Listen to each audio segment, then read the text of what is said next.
Hey there, everyone. Welcome to the Alaska Weather Aviation portion, issued on Thursday, August 17th, and the outlook for the next couple of days.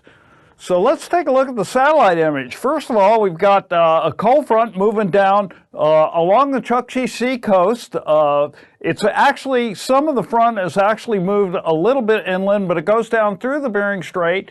We also have another developing system south of Dutch Harbor, and that one is just spinning up now. It's got some tropical moisture from the old weather system called Hurricane Dora that caused so many problems in Hawaii. And plus, you also see a lot of really cloudless skies from southwest Alaska on up to Arctic Village. And so now for our flying weather for Friday morning. We've got some IFR along the coast that's associated with that front and some onshore flow. We also have some IFR conditions over the Brooks Range, as well as from about Norton Sound, Nome area, on down along the west coast. It hasn't quite penetrated into Bristol Bay, although we have marginal VFR flying there. A little bit across the Alaska Peninsula associated with that upcoming system, and extensive IFR as usual over much of the Bering Sea. Also, we have a little bit of marginal VFR for the southern two-thirds of southeast Alaska. And then for Friday afternoon, that IFR remains along the Chukchi Sea coast, down into Kotzebue Sound a little bit, along the Seward Peninsula into Norton Sound, and along the west coast, as well as extensive IFR out over the Bering Sea. Also some IFR conditions now up to Kodiak Island, almost touching the Kenai Peninsula. Lots of marginal VFR all along the Gulf, Alaska Peninsula, but some pretty good flying weather inland for the southeastern two-thirds of the state. And then for Saturday morning, again, that IFR condition just offshore for the north slope, but lots of marginal VFR all across the northern, let's say, northwestern half of the state. IFR along the western Brooks Range, as well as down onto the Seward Peninsula, a little bit out by Nunivak Island, covering St. Matthew, extensive IFR over the Bering Sea as usual. Lots of marginal VFR out over the Gulf and into the Prince William Sound area, a little bit up into the upper Susitna Valley as well, and marginal VFR for Kodiak Island. But note, there's lots of the Panhandle really in VFR conditions. And then for Saturday afternoon, that IFR reduces quite a bit, still touching the west coast out over the Bering Sea. Lots of marginal VFR for the northwestern half of the state of the mainland. But things have improved a little bit for Kodiak Island. Still some marginal VFR for the northern part of the Panhandle, all along the Gulf Coast, up into Prince William Sound, and a little bit of marginal VFR for the western part of the Alaska Range. So now let's get into our pass conditions. With that front approaching and Tuvik Pass, IFR, it's going to raise up to marginal VFR, but turbulence in the morning, that turbulence might last a little bit even into the afternoon. Also for Adigan Pass, the same deal. IFR in the morning becoming marginal VFR, and turbulence in the morning, again, probably lasting a little bit into the afternoon. Lake Clark and Merrill Pass, both marginal VFR. For Rainy Pass, VFR in the good flying area. Windy Pass, marginal VFR, but note for the northern entrance, I've put in some turbulence in the morning, and keep an eye on it. That might even last until the afternoon. Isabel Pass, VFR. Mentasta Pass, VFR.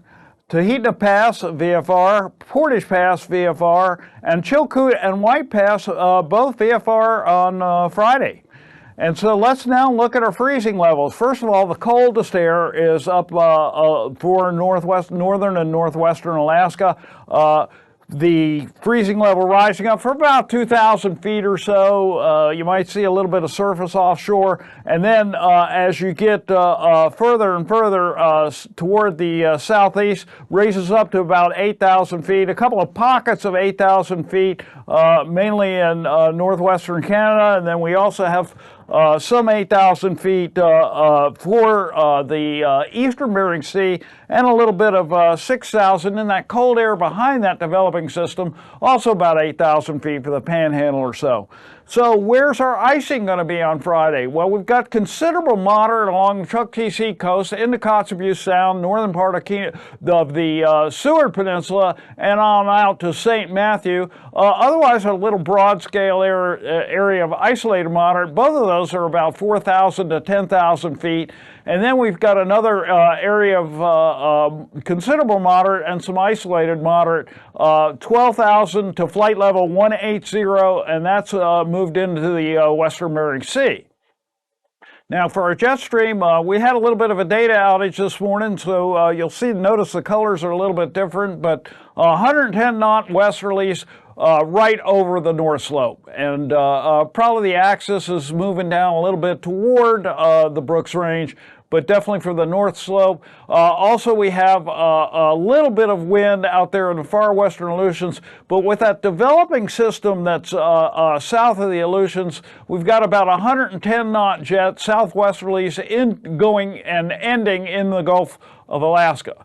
And then for our 9,000 foot winds, we've got, again, that circulation around the systems that are all moving into the Arctic, that about 70 knots over Utqiagvik, and we'll get a good look at that tomorrow morning in the sounding.